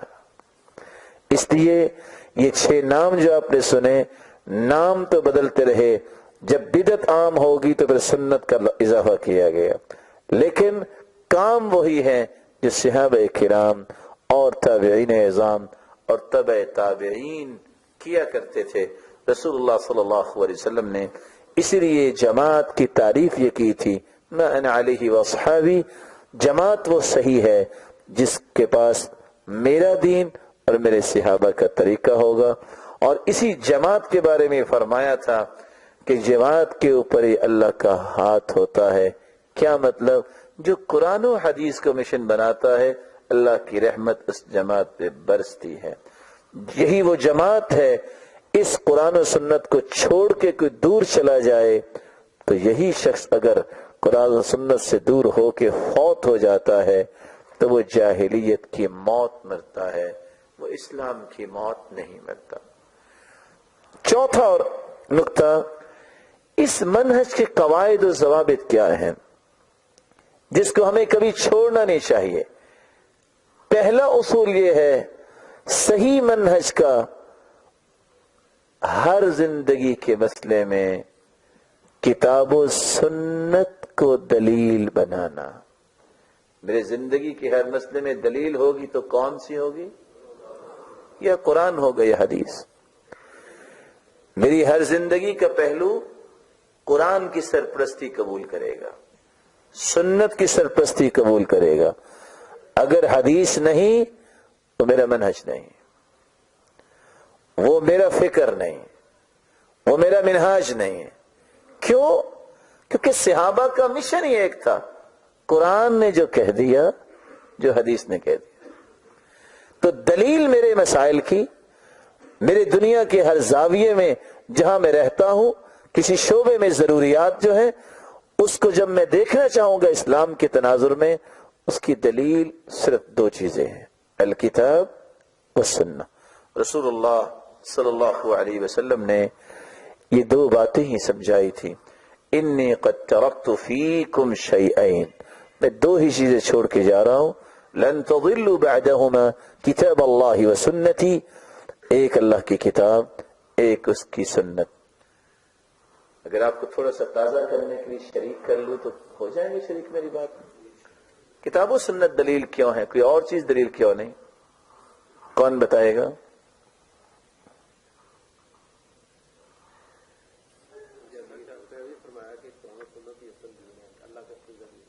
نہیں،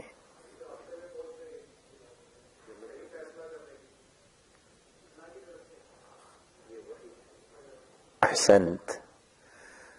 دلیل اس لیے ہم قرآن و سنت کی مانیں گے کیونکہ قرآن اور سنت کی دلیل میں غلطی کی گنجائش ہی نہیں۔ سمجھیے، دنیا جہان کے دلائل آئیں گے، اس میں غلطی کی گنجائش ہوگی، قرآن میں بھی ہوگی، حدیث میں بھی ہوگی۔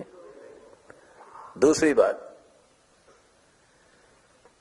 کمپنی جو چیز بناتی ہے، جو کمپنی کو پتا ہوتا ہے کہ اس کو کیسے استعمال کرنا ہے، وہ چھوٹا سا ساتھ ایک پیج بھی دیتی ہے. ہم کہاں سے آئے ہیں؟ تو ہمیں رہنے کے لیے جو دستور وہاں سے آئے گا وہی صحیح ہوگا، وہی فطرت کے مطابق ہوگا. میں یہاں بیٹھ کے کو بتاؤں گا کہ تم ایسے کرو، وہ ٹھیک نہیں ہو سکتا. اس لیے صحیح منہج، اس کی دلیل یہ ہے قرآن اور حدیث، کیونکہ وحی کے اندر غلطی کی گنجائش ہی نہیں ہے. ساری کائنات کی بات میں گنجائش موجود ہے. رسول اکرم صلی اللہ علیہ وسلم نے اس کی طرف اشارہ کیا.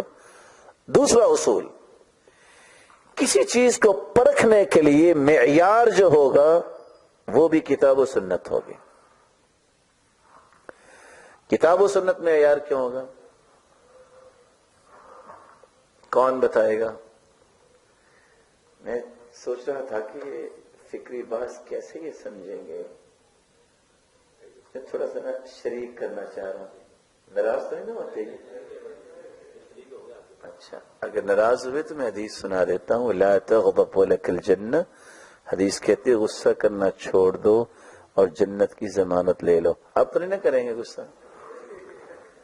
معیار کیوں ہم قرآن و سنت کو بناتے ہیں کسی چیز کو پرکھنے کے لیے؟ ایک بات تو یہ ہوئی کہ اس میں غلطی کی گنجائش نہیں. جس کو اللہ نے معیار بنایا ہے، اللہ کے معیار اور ترازو کو چھوڑ کر کسی اور ترازو پہ جانے سے صحیح وزن ہوگا؟ بولیے، نہیں وزن ہوگا. اور یہی بات صحابہ کہتے تھے جو آج ہمیں سمجھ نہیں آتی. عبداللہ بن عباس نے حدیث سنائی، دوسرا کہتا ہے، ایک شخص، تم یہ کہہ رہے ہو؟ ابو بکر صدیق رضی اللہ تعالیٰ عنہ تو یہ کہتے ہیں.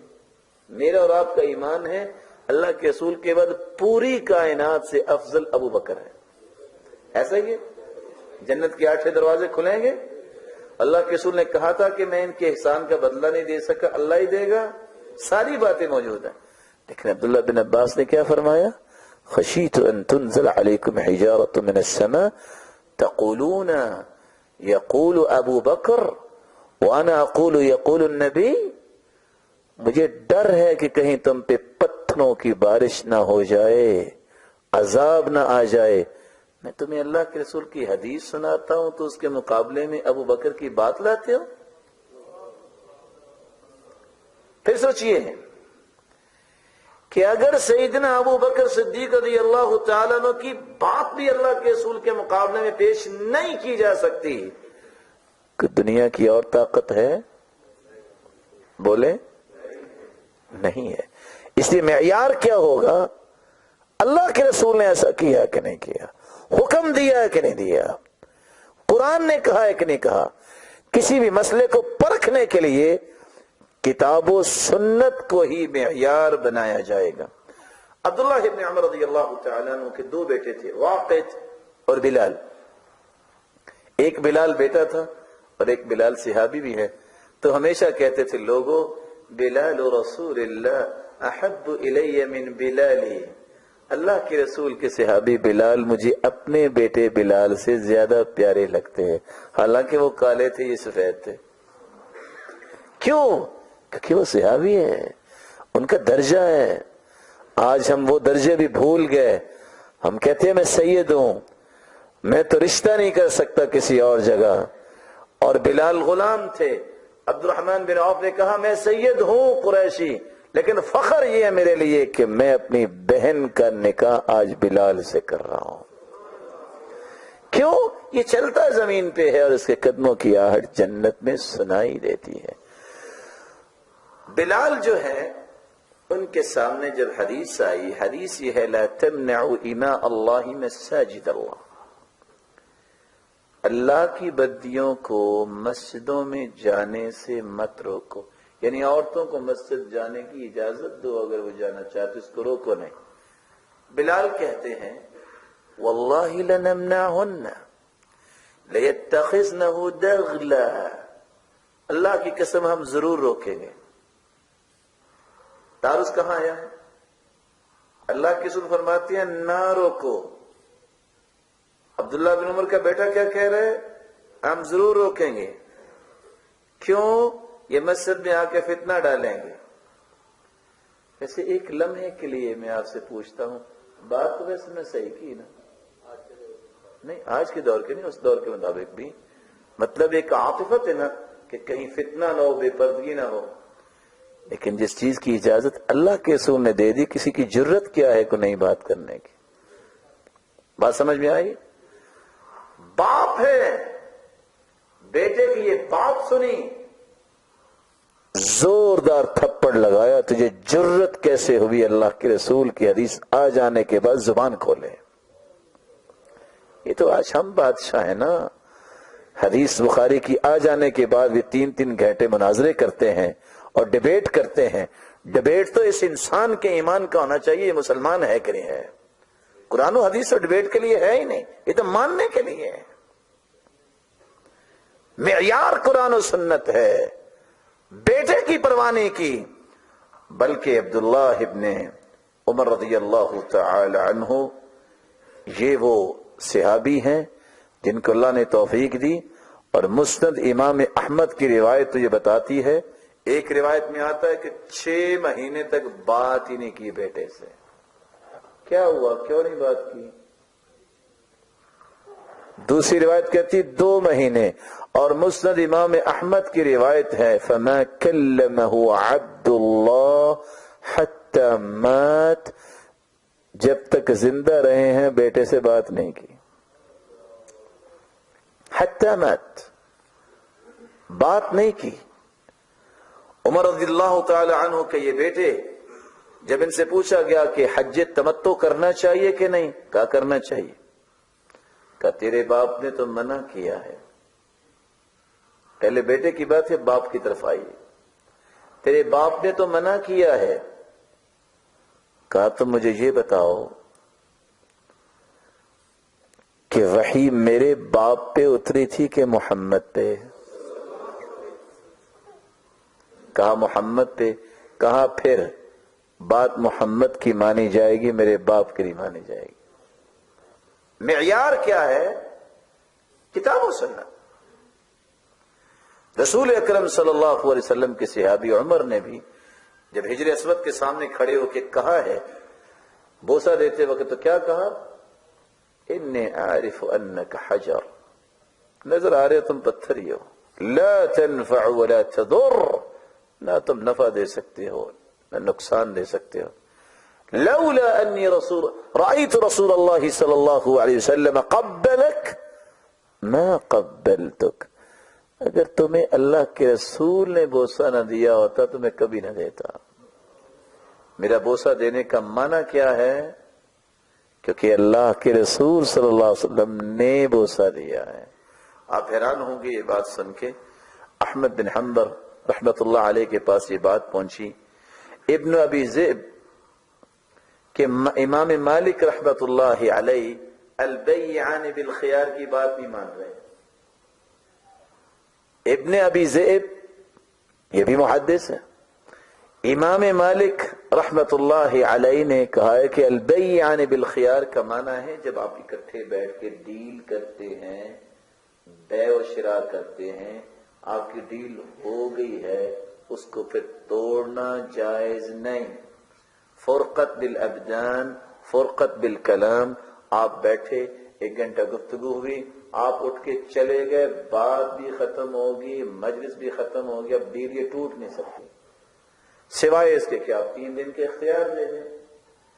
امام مالک رحمت اللہ علیہ جب ان کے بارے میں یہ بات پہنچی کہ البیعان بالخیار کی اس روایت کو انہوں نے تسلیم نہیں کیا، تو امام احمد بن حنبل نے کیا کہا؟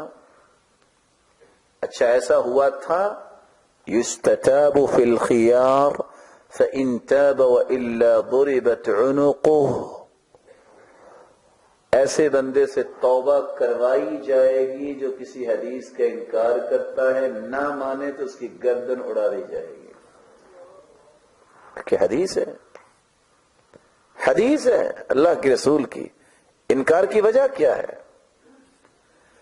لیکن اللہ عز وجل نے کیسے سلسلے بنائے؟ امام شافعی شاگرد ہیں امام مالک، امام شافعی استاد ہیں امام احمد بن حنبل کے۔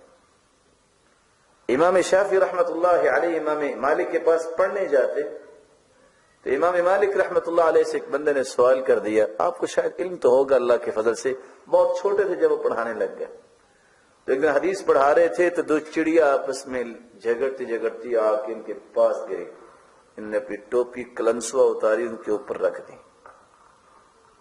اب وہ خوف زدہ ہوگی چڑیا کہ یہ کیا بن گیا؟ تو مجلس میں ایک بندہ کو بیٹھا تھا، وہ کہتا ہے الصبی صبیا ولو کان نبیا، بچہ بچہ ہی ہوتا ہے خواہ وہ نبی کیوں نہ بن جائے۔ مطلب کیا تھا کہ چھوٹا سا بچہ ہے نا، اس نے یہ حرکت کی ہے، حالانکہ ایسی بات نہیں تھی۔ تو انہوں نے آرام سے جب یہ بات سنی تو ٹوپی اٹھائی اور اپنے سر پہ رکھ لی، کہتے ہیں النبی نبیا ولو کان صبیا، نبی نبی ہوتا ہے خواہ وہ بچہ ہی کیوں نہ ہو۔ اشارہ تھا سیدنا عیسیٰ علیہ السلام کی طرف۔ مان گیا کہ اللہ نے عقل دی ہے، ذہانت دی ہے۔ امام شافعی رحمت اللہ علیہ بیٹھے تھے، ایک شخص نے آ کے کہا کہ جی میں نے ایک بٹیر خریدا ہے، تیتر خریدا ہے، اور اس شرط پہ خریدا تھا کہ یہ بولے گا، بولی مجھے اچھی لگتی ہے، میں گھر لے کے گیا ہوں بولتا ہی نہیں ہے، میری بے واپس ہو جائے گی نا؟ یہ جو بات میں کروں نا البیعان بالخیار کہ ڈیل نہیں ختم ہو سکتی، تو انہوں نے کہہ دیا کہ ہاں واپس ہو جائے گا۔ کیوں واپس ہو جائے گا؟ ان کے سامنے دلیل تھے، مسلمون علی شروطہم، مسلمان اپنی شرطوں پہ پکا ہوتا ہے، یہ جانور بولتا ہی نہیں ہے تو واپس کر دو۔ امام شافعی نے یہی بات اپنے استاد سے سیکھی تھی، اٹھ کے باہر گئے، سامنے نہیں بولے، کہتے ہیں آپ دوبارہ پوچھئے استاد محترم سے، ویسے نا بے واپس نہیں ہوتی۔ وہ بھی بادشاہ بھی اس نے آ کے سیدھا کہا جی آپ کے شاگرد رشید کہتے ہیں بے واپس نہیں ہوتی، آپ کہتے ہیں ہوتی ہے۔ تو استاد بھی ایسا ہونا چاہیے، انہوں نے بھی وہاں ڈنڈا نہیں پکڑ لیا کہ تیری جرت کیسے ہوئی یہ کہنا، کہا بیٹا کیسے ہے؟ کہا آپ نے تو فرمایا تھا البیعان بالخیار ما لم یتفرقا، بے جب ہو جاتی وہ ٹوٹتی نہیں ہے، اور آپ نے تو یہ فرمایا تھا کہ اللہ کے رسول کے پاس جب فاطمہ نامی عورت کے 3 پیغام آئے کہ میں نکاح کروں گا، ایک اسامہ تھا، ایک معاویہ تھا، اور ایک ابو جہم تھا، تو اللہ کے رسول نے فرمایا اما معاویہ فسعلوکن، معاویہ تو غریب آدمی ہے، بعد میں روتی رہو گی، واما ابو جہب فلم یزل عصاہ علی عاتقہ، اور ابو جہم مارتا بڑا ہے کیونکہ ہر وقت کندھے پہ وہ لاٹھی رکھتا ہے، ولیکن اسامہ بن زید، تم اسامہ سے کر لو شادی۔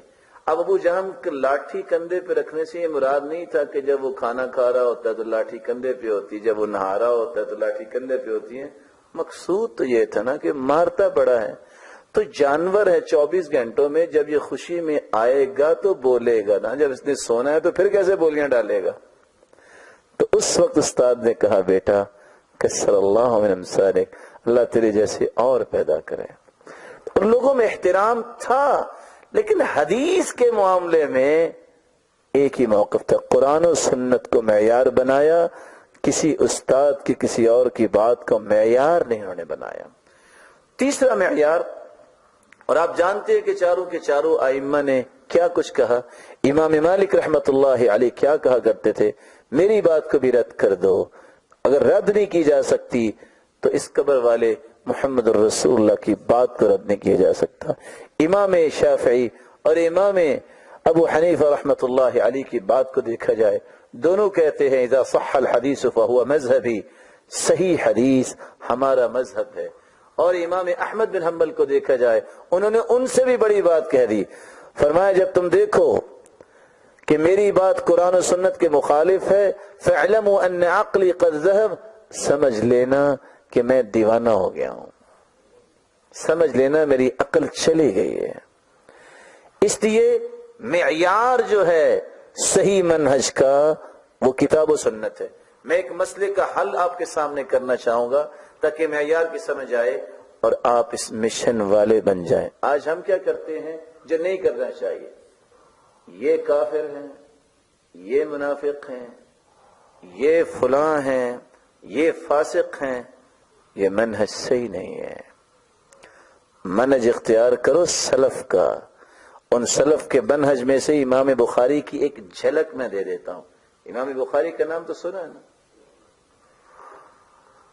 احناف کا یہ موقف ہے کہ جب جمعہ جو ہے یہ صرف شہر میں ہو سکتا ہے جہاں بازار ہو، جہاں عدالتیں ہوں. دیہات اور گاؤں اور بستی میں جمعہ نہیں ہو سکتا. یہ موقف امام بخاری کے سامنے آیا، نہ انہوں نے گالی دی، نہ انہوں نے اس کے بارے میں کوئی اپنی صلاحیتیں کھپائی.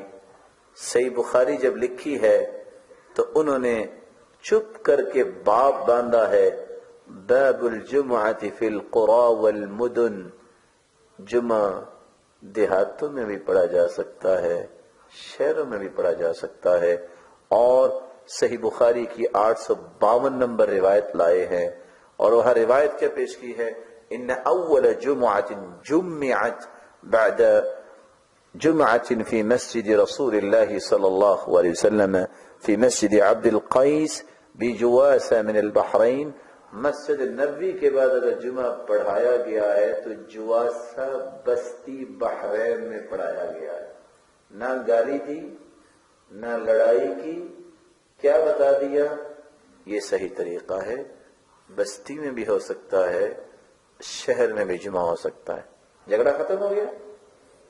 پھر ساتھ لکھا ہے قال بعض الناس. جب بھی کوئی بات ہوتی ہے نام نہیں لیتے کہ کون کہتا ہے، کہتے کچھ لوگ ایسا کہتے ہیں لیکن وہ ٹھیک نہیں، اللہ کے رسول نے یہ کہا ہے. یہ طریقہ ہے. ان کے بعد امام مالک رحمت اللہ علیہ آئے. امام مالک رحمت اللہ علیہ، مالکیوں کا یہ موقف ہے کہ ہر شخص پہ جمعہ فرض ہے. امام بخاری رحمت اللہ علیہ نے جب یہ بات سنی، انہوں نے کوئی ایسا کلمہ نہیں بولا جو آج بازار میں بولا جا رہا ہے. انہوں نے صحیح بخاری لکھتے وقت ایک باب باندھا ہے، باب الرخصہ ان لم يحضر الجمعہ فی المطر. بارش ہو تو پھر جمعے کی رخصت بھی ہو سکتی ہے. ساتھ روایت لائے ہیں، نہ بچے پہ فرض ہے، نہ عورت پہ فرض ہے، نہ بیمار پہ فرض ہے. اور جب اتنی بارش ہو جائے کہ راستے بند ہو جائیں تو پھر الا صلو فی رحالکم مؤذن کہہ دیتا ہے، پھر بھی چھٹی ہے. ہر ایک پہ واجب اور فرض کر دیں گے تو سارے گنہگار ہو جائیں گے. مسئلہ حل ہوا کہ نہیں؟ پھر بھی کچھ لوگ ایسے کہتے ہیں لیکن سنت یہ ہے. شافعی آئے، انہوں نے ایک اور بات کہہ دی، اور امام شافعی شاید کہ انہوں نے یہ بات کہی ہے کہ نہیں کہی. شافعی کہتے ہیں جب تک مسجد میں 40 بندے نہ ہوں جمعہ نہیں ہوتا. اور میں ویسے سوچتا ہوں پاکستان میں تو کئی مسجدوں میں نہیں ہوتا، کیونکہ اذان کے وقت تو کوئی بھی نہیں ہوتا. ہمارے ایک ساتھی تھے، ان کو جبہ پہننے کا بڑا شوق تھا. وہ کہنے لگے میں نے پہلے دن جبہ پہنا، 2 ساتھی بیٹھے تھے. میں نے تھوڑی دیر کے بعد چیک کیا، دونوں ہی سوئے ہوئے ہیں. میں نے تھوڑا سا اونچی بولا کہ یہ اٹھ جائیں. ایک گیا وضو کرنے، دوسرا بھی چلا گیا، میں اکیلا ہی مسجد میں تھا. 40 بندے جب تک نہیں ہیں جمعہ نہیں ہو سکتا. امام بخاری رحمت اللہ علیہ نے کوئی تبصرہ نہیں کیا. یہ بڑے غلط لوگ ہیں جن نے کہا ہے، جیسے آج ہم کہہ دیتے ہیں جو نہیں کہنا چاہیے. امام بخاری رحمت اللہ علیہ نے باب باندھا ہے، باب اذا نفر الناس عن الامام في صلاة الجمعة فصلاة الامام ومن بقي جائزة. اللہ کے رسول صلی اللہ علیہ وسلم خطبہ دے رہے تھے، سامنے 12 صحابہ بیٹھے تھے. اگر اللہ کے رسول کا جمعہ ہو گیا، صحابہ کا جمعہ ہو گیا ہے تو آج بھی 40 سے کم لوگوں پہ جمعہ ہو جائے گا. جھگڑا ختم ہو گیا. حنابلہ کا موقف یہ ہے کہ جمعہ جو ہے وہ زوال سے پہلے ہوگا، نہیں تو نہیں ہوگا. انہوں نے کچھ نہیں کہا، انہوں نے صرف اتنا کہا ہے. امام بخاری رحمت اللہ علیہ نے باب باندھا، باب وقت الجمعہ اذا زالت الشمس. جب سورج زوال پذیر ہوگا زائل ہوگا تو یہ جمعے کا وقت ہے. ساتھ حدیث لائے ہیں کہ صحابہ جمعہ پڑھتے تھے، بعد میں جب جاتے تو حالت یہ ہوتی تھی سایہ ہوتا تھا، پھر فلاں ایک نیک عورت کے پاس چقندر کی کھیر بنی ہوئی کھانے جاتے تھے. وہاں بھی کوئی بات نہیں کہی. یہ ہے کتاب و سنت کا معیار. معیار یہ بناؤ. آپ پر کوئی فرض نہیں ہے کہ آپ پہلے دوسرے کو منافق ثابت کرو پھر سچ بتاؤ. آپ پہ فرض یہ ہے، سن لیا ہے ٹالریٹ کرو، کسی کو پتہ ہی نہیں ہے، پھر اس کو سچ بتاؤ. میں اس کی ایک سچی مثال دے دیتا ہوں، اور ہو سکتا ہے کہ اس مسجد میں بھی ہوئی ہو. بندہ مسجد میں آتا ہے، پاؤں کے ساتھ پاؤں نہیں ملاتا کیونکہ اس نے پڑھا ہی نہیں ہوگا. اور حدیث یہ ہے من سد فرجہ بن اللہ لہ بیتا فی الجنہ، جو سب ملاتا ہے کوئی خلا باقی نہیں بچتا، اللہ اس کا جنت میں گھر بنا دیتے ورفع لہ بہا درجہ، اس کے درجات کو بلند کر دیتے. اور اللہ کے رسول نے فرمایا فإنی أراک من وراء ظہری، میرے صحابہ میں مہر نبوت سے میں نماز کی حالت میں بھی پیچھے بھی دیکھتا ہوں. جب تمہاری صفوں میں کوئی خلا ہوتا ہے تو شیطان کا بچہ بکری کے بچے کی طرح شیطان آ کے کھڑا ہو جاتا ہے. دلائل واضح ہیں، لیکن کچھ لوگ کیا کریں گے، الگ الگ کھڑے ہو. اب ایک شخص آ گیا بیچارہ، تو یہ کوئی سپر بھابی ہوگا، ناراض نہ ہوئیے گا، آپ کو کہہ رہا ہوں میں. اس نے پاؤں ملایا، اس نے پیچھے کر لیا. اس نے کہا اچھا. اس نے اور ساتھ لگایا، اس نے اور پیچھے کر لیا. اس نے اور ساتھ لگایا، وہ اور پیچھے ہو گیا. لوگ نماز پڑھ رہے ہیں اور یہ گاڑی چلا رہے ہیں. آخر مسجد کی دیوار چھوٹی چھوٹی تھی، جب اس سے کوئی بند نہ پڑا کہ ایسے تو کام نہیں چلے گا، اس نے آرام سے نماز تھوڑی چھلانگ لگا کے کہتا ہونا. اب مجھے یہ بتائیے کیا اس کو دانش مندی کہتے ہیں؟ اور اتفاق ایسا کہ جب وہ ایک یہی بات حضرت حافظ صاحب بیان کرے تو وہ بندہ واقعہ کہتا ہے جی وہ میں ہی تھا. حافظ صاحب فرماتے ہیں بلے جوانا، ساری زندگی اللہ کے رسول لوگوں کو مسجد کی طرف لانے کی کوشش کرتے رہے ہیں، بہت بہادر آدمی، تو بندہ کٹ چھڑے. یہ طریقہ صحیح نہیں ہے، یہ منہج سلف نہیں ہے. صحابہ کا کوئی ایک طریقہ ایسا بتائیے انہوں نے ایسا کسی کا مطلب کیا ہو. منہج سلف صرف دعویٰ نہیں ہے، اس کا طریقہ، اس کا مزاج اپنائیں، اس کو پتہ ہی نہیں ہے. آج کسی کی شلوار ٹخنوں سے نیچے دیکھیں، نو ڈاؤٹ گناہ ہے، نو ڈاؤٹ کی حدیث صحیح بخاری کی ہے میں اسفل من الکعبین من الازار ففی النار، جس نے توبہ نہیں کی ہے عیسیٰ جہنم میں جائے گا. اگر آپ دیکھتے کہیں او منافقہ کہتے ہیں لوگ، نماز پڑھنے آئے گا. اگر آپ نے کہنا ہے تو مولانا ثناء اللہ امرسری کی طرح ہی کہہ دیں، جن کا دوست ایک گورنر تھا جس کا پائجامہ جو ہے وہ ٹخنوں سے نیچے تھا، تو اکیلے سیر کرتے کرتے کہنے لگے اگر آپ پسند کریں تو میں آپ کو ایک گزارش کروں. کہا جی کریں. کہ اگر آپ یہ نیچے سے اتنا کو کاٹ کے مجھے دے دیں تو میری ٹوپی بہت پیاری بن جائے گی. اس نے زندگی بھر پھر نیچے نہیں کیا. مزاج بدلیے. یہ منہج سلف ہے کہ آپ معیار اپنی رائے کو نہ بنائیں، اپنے مزاج کو نہ بنائیں. مزاج محمد رسول اللہ کا ہو، صحابہ کرام کا ہو. تیسرا اصول منہج سلف میں صحابہ کرام کے فہم کو ترجیح دی جاتی ہے، کسی اور کے فہم کو ترجیح نہیں ہے. میں اس کی ایک مثال دوں گا. صحیح بخاری کی روایت ہے. صحیح بخاری کی یہ جو روایت 1332 نمبر ہے، وہاں نص کیا ہے؟ صلیت وراء النبی صلی اللہ علیہ وسلم على امرأة ماتت في نفاسها فقام عليها وسطها. صحابی کہتے ہیں میں نے اللہ کے رسول کے پیچھے نماز پڑھی، نماز جنازہ. آپ نے ایک ایسی عورت کا جنازہ پڑھایا جو نفاس کی حالت میں فوت ہوگی، یعنی زچگی کے وقت فوت ہوگی. آپ اس کے درمیان میں کھڑے ہو کے نماز جنازہ پڑھائی. قام فی وسطها، وسط کس کو کہتے ہیں؟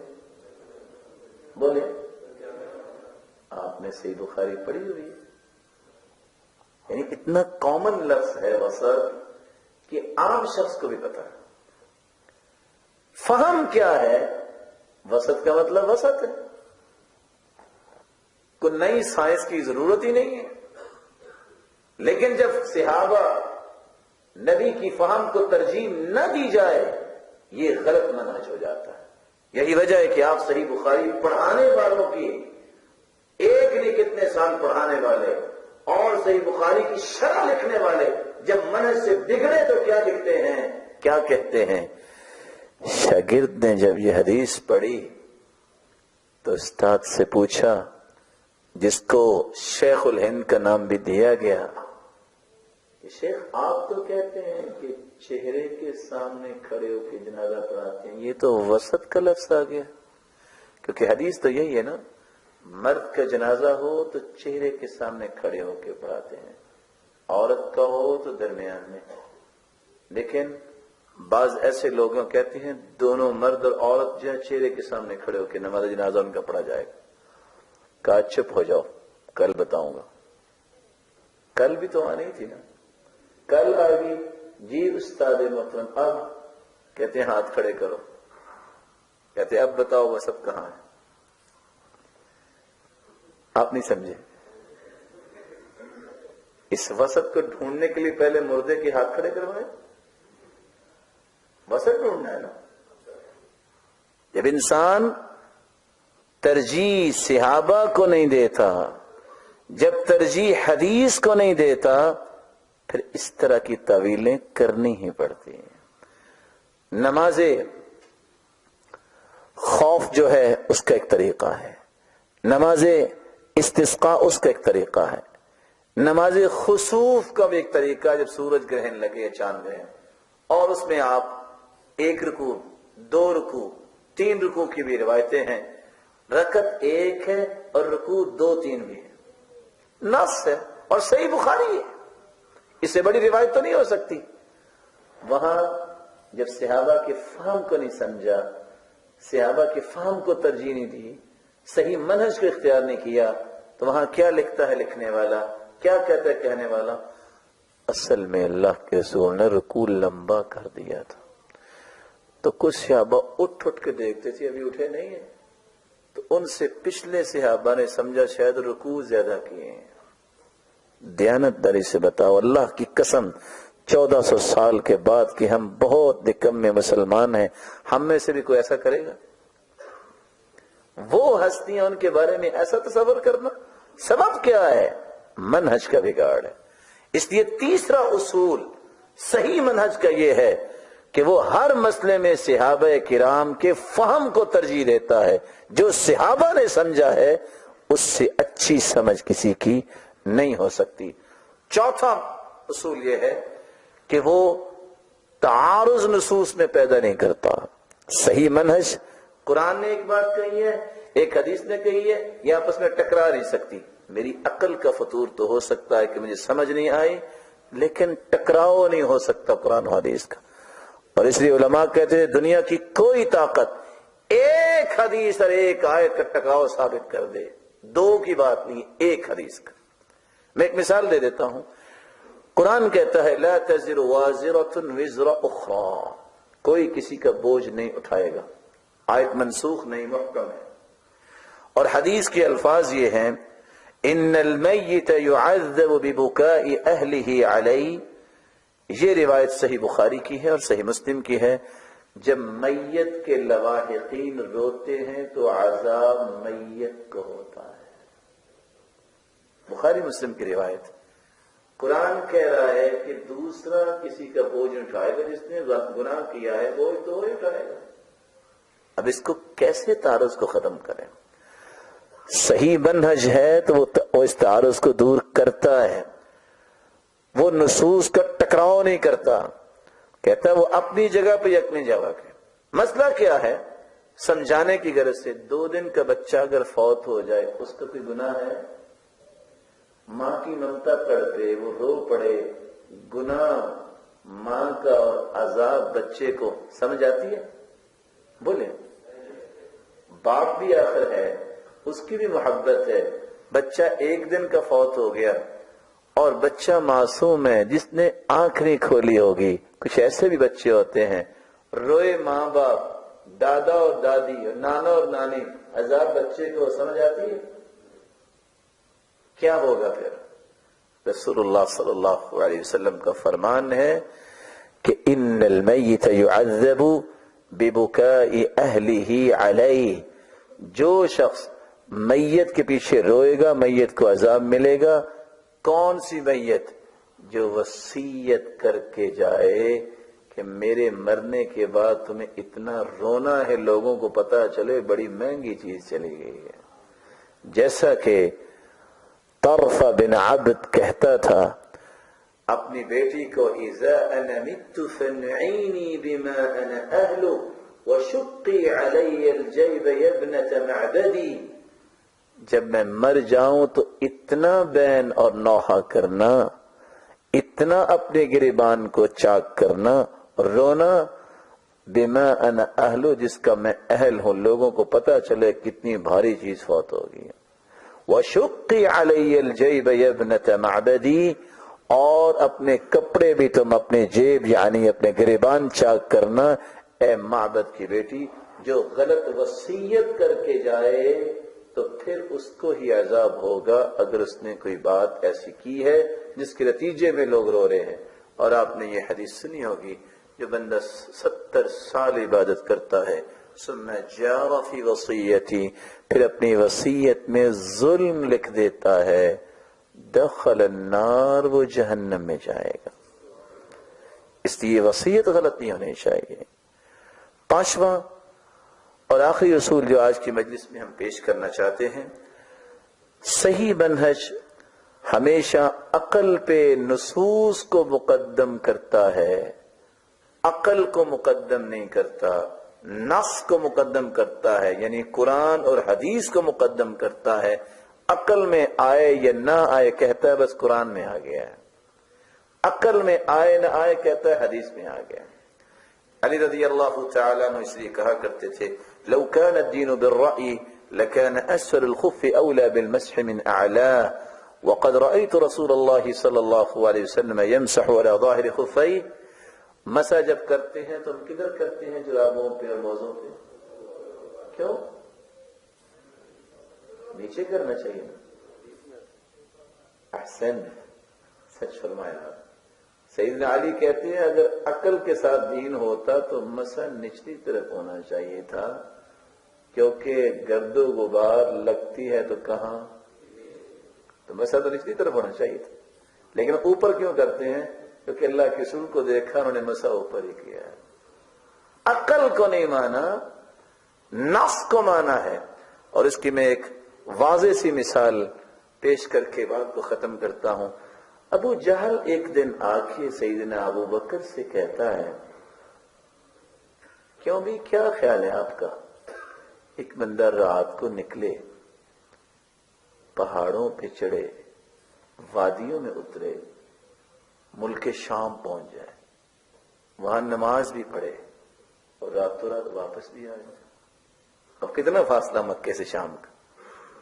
ممکن ہے؟ سیدنا ابو بکر صدیق رضی اللہ تعالیٰ نے فرمایا نہیں، یہ نہیں ہو سکتا۔ مسکرایا، بات بن گئی۔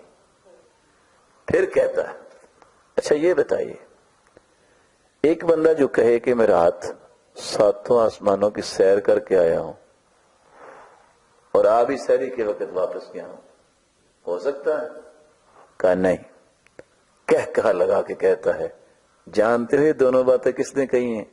یا کس نے کہی ہیں؟ آپ کے ساتھی محمد نے کہی ہیں۔ کہا اگر اس نے کہی ہیں تو دونوں ہو سکتی ہیں۔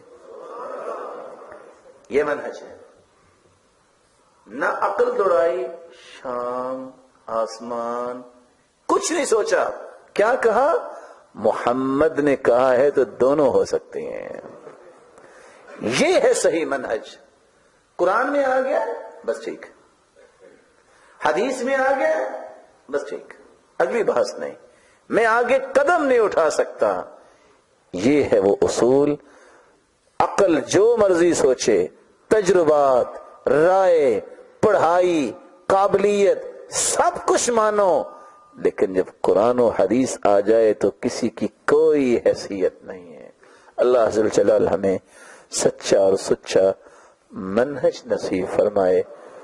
میں آخری گزارش جو کرنی تھی، وعدہ کیا تھا کہیں بعد میں آپ پریشان نہ ہو جائیں، کر لوں. اس کے لیے کچھ عمل کرنا پڑے گا، کر لیں گے. چار آپ نے جو ہے وہ باتیں سمجھی، اور پانچویں بات سلف صالحین کا منہج آپ نے سمجھا.